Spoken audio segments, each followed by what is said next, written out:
It's no secret that houses are ridiculously expensive nowadays, and to afford one, you better be doing well for the next 30 consecutive years.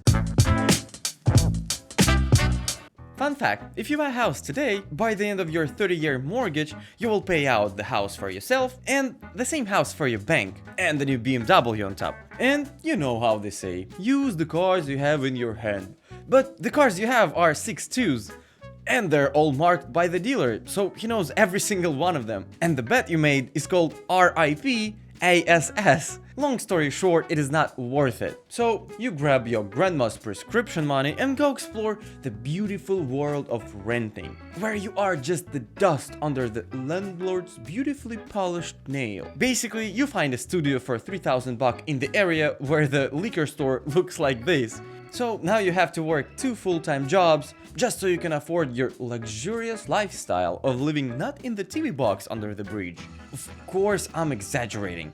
In reality, there is no more vacant places under the bridge. Forget about it. And now, when we're all on the same page, here's our first guest. This was more of like a house hunt. This place was listed at $3,000 a month. However, we did not go with it, but it had so much charm. The main reason that we didn't get it is because it was right next to an elementary school. Part of the reason is because I'm just in these loud neighborhoods. The place did get off the market within 3 days. The competition has been so steep in LA right now. I don't know what is going on with apartment rentals, but it's been crazy. We did not get this one, and the hunt continues. A hunt? Are you hunting for a drunkard's shack where he just put up 4 paper walls around him and registered it as a home? I bet this origami house doesn't even have the windows that would shut without the gap, which is usually a very good option when you have an elementary school with screaming kids across the road. Can you imagine paying $3,000 so your backyard looks just like this? I feel like those doors are in desperate need of some fresh landlord special paint. I asked AI how would the landlord of this place look like, and I find it quite realistic. What the is going on? This is my first time trying to look for housing in Los Angeles. I'm a native LA resident, and I've been living in my rent-controlled house with my family my entire life. Now, I work a normal ass job. I make above minimum wage at one of my jobs. I have obviously multiple, like every other freaking young person trying to survive in this world. And together they add up to full-time work, both jobs. So it's like $3,000 a month max. I'm literally I can't afford any of these apartments. One apartment is $3,080 a month? What the how do I buy food if rent is already more expensive than how much I make in a single month? I don't understand. That's a 1-bedroom. Rent is expensive? Yes.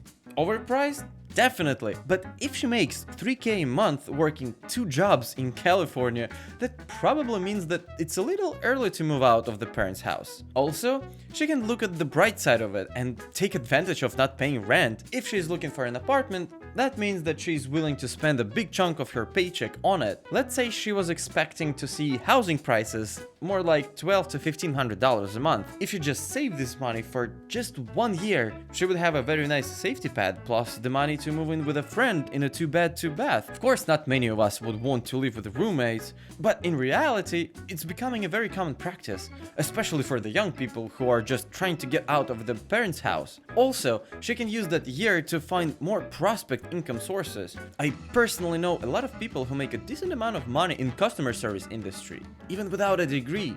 In addition to cons of renting, the landlord will always find a way to screw you. So happens that most of the landlords are greedy people. In theory, they're supposed to compete, you know, supply, demand, market forces. Well, in reality, many of them are using the same software called RealPage to optimize rent prices. What it actually does? It's collecting the data from thousands of landlords, then recommends rental rates that, surprise, are much higher and suspiciously similar. So instead of healthy competition, we get synchronized price increases, thanks to an algorithm. The Justice Department is now investigating this as a kind of a cartel. They say that it might be driving rents up nationwide by hundreds of dollars. Wow. But hey, don't worry. Software is still up and running, so landlords won't be hungry tonight. And don't you think that this is the only way for them to extort money from population? Just a reminder, you're not getting that deposit back. It doesn't matter how great of a condition you kept your apartment in, your landlord will always find a reason. Part of the scam of renting is your landlord always finding a reason. And she's right, at least about the deposit. I don't know a single person who got their deposits back. While it's supposed to be used in case of something breaks or gets damaged by the tenant, the landlord usually applying it to normal wear and tear things like paint and carpets. My personal story with that happened just recently. 1 week before moving out, we scheduled a pre-move out inspection. The guy came in and instead of checking the condition of the apartment said, "Look, I have to repaint the walls every 3 years, and you live here for a year and a half, so now you owe us half the price of the painting." The most stupid in this situation was that I believed that shite. I signed the inspection paper, and only after the guy left, I started to realize it smells like a scam here. I immediately called office and requested another visit, but all they said was, "Oh, so sorry, of course you won't pay for normal wear and tear, that's our mistake." And a couple of weeks later, of course they charged me for every single non-existent repair and maintenance. At that point, I already had more argument with them than I was willing to take, so I just paid. Their tactic was to make me regret and get tired of dealing with them. And boy, they were successful. Surprisingly, those folks were so good at causing emotional distress that I just quit. By the way, if you have stories about scam landlords, why don't you share it in the comments? I just don't want to feel like I'm the only one who got scammed here. But then, all of a sudden, I know it's impossible, but let's just pretend you buy a house. This house is $1,342 in Los Angeles. This house is $1 million. $1.3 million home in Los Angeles, California, with no front yard, no backyard, and it's not even 1,000 square feet. Now you're your own landlord and you look down on other people while choosing what color baseboard will match your new vanity set. That until the reality strikes back. At some point you discover that your new beautiful house was only new 3 families ago. Sewer smells like the splinter died there, and the water heater produces coffee instead of hot water. And you just signed a contract with your banker using your own blood where you promised to be the nicest fluffy fluff guy for the next 30 years. You pay $6,000 per month. Your job became the most important thing in life, and the chair of manager Josh doesn't look so terrible anymore. In fact, you really want that chair now.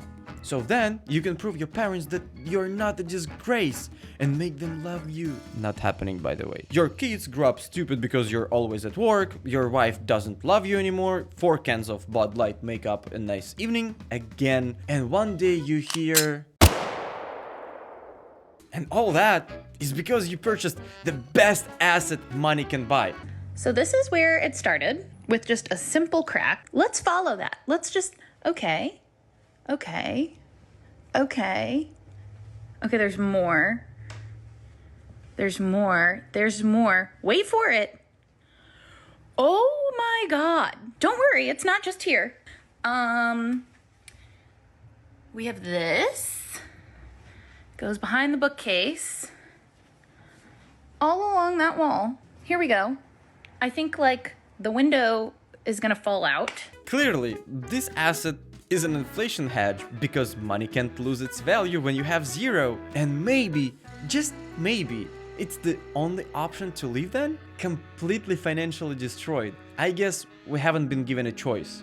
But at least you have a choice to press the like button and subscribe. And as always, thanks for watching.